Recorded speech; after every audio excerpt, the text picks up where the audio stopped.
Thank you, Whip. Emmer.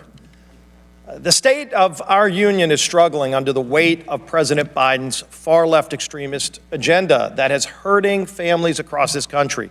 You can see it when people go to the gas station and pay 40% more to fill up their cars. It's not just at the pump.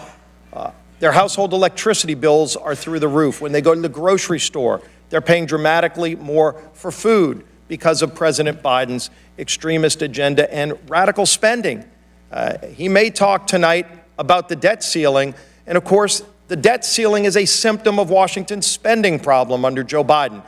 Trillions in new spending that he's brought up. And to do what? Hundreds of billions of dollars President Biden borrowed to pay people not to work. Now think about paying people not to work at a time when every small business owner is looking for workers. It's not just bad spending policy to borrow from our children to pay people not to work, but President Biden's agenda of paying people not to work undermines Social Security, because when he's borrowing money to pay people to sit at home, again, hundreds of billions of dollars he's borrowed to pay people not to work, those are people that aren't working who would otherwise be paying into Social Security. So President Biden's agenda has actually made Social Security less stable. We want to reverse that radical agenda. Republicans have already started getting to work, bringing forth an agenda focused on those families, fighting for the families who are struggling, to get our economy back on track, to bring energy security again, to secure America's border. In fact, we have multiple committees working on all of those items as we speak, and in the weeks ahead, you'll see bills coming to the floor to address those problems. We've already started bringing bills to the floor to address some of those problems. In fact, a few of them have produced bipartisan votes. But I want to point out an interesting vote last week. Maria Elvira Salazar brought a resolution that should have been straightforward to everybody to reject socialism and the ills of socialism through the years and the decades, the millions of people who have lost their lives to atrocities from socialism.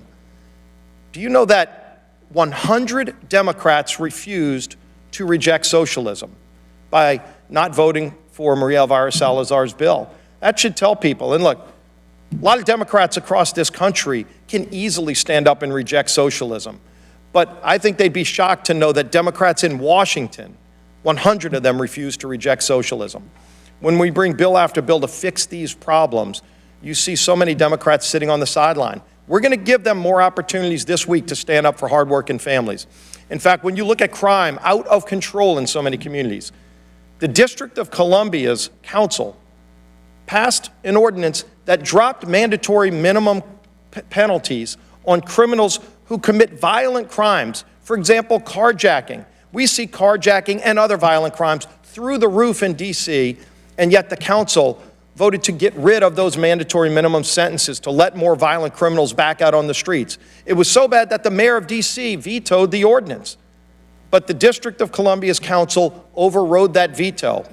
And so now you see even more lenient sentences, no minimums for violent criminals. So we're bringing a resolution to reject that action by the D.C. Council. And this is a resolution that has powerful teeth, because if it passes the House and passes the Senate, only needs 51 votes to pass the Senate, it would go to Joe Biden's desk, and if he signed it, that council ordinance would be reversed. I'd be curious to see what the president would do if that bill was on his desk. All we need is 2 Democrat senators to stand up for people who don't want to become victims of crime and say that they would vote for that bill. And by doing that, once we pass this bill through the House, if it gets through the Senate and is signed by the president, it would overturn that ordinance. There's another bill we're bringing this week, Thursday, to say that we would reverse an ordinance that the D.C. Council passed that allows illegals to vote in District of Columbia elections. In fact, the Washington Post came out against this action and said, by their estimate, 50,000 illegals would be able to vote. People at the Chinese embassy would be able to vote in D.C. elections. How ludicrous is that? And yet that's the law of the land in D.C. unless we reverse it. So we're going to bring legislation to reverse that action as well. I'm curious to see how my Democrat colleagues in the House will vote, and then ultimately how the Senate will vote as well, because those bills could end up on President Biden's desk to solve real problems. So my guest tonight is going to be Dr. Jerry Satanovich.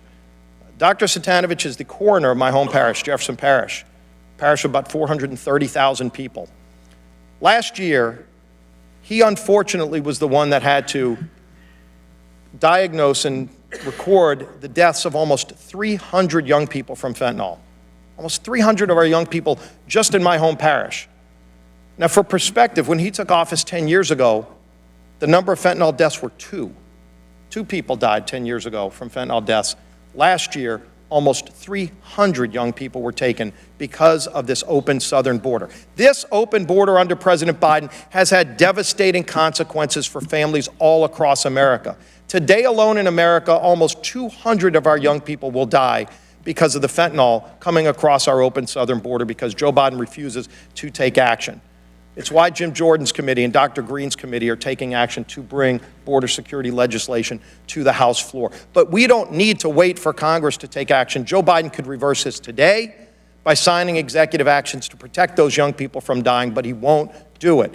Every single day, yesterday, today, tomorrow, 200 young people will die, and this president won't take any action. I wonder if he'll talk about those deaths tonight, if he'll talk about the devastation to those families and every community in America who's experiencing this. So, Dr. Satanovich will be here to talk about it. And unfortunately, he's the one that has to talk to those parents. He shouldn't have to if Joe Biden did his job. With that, we'll be happy to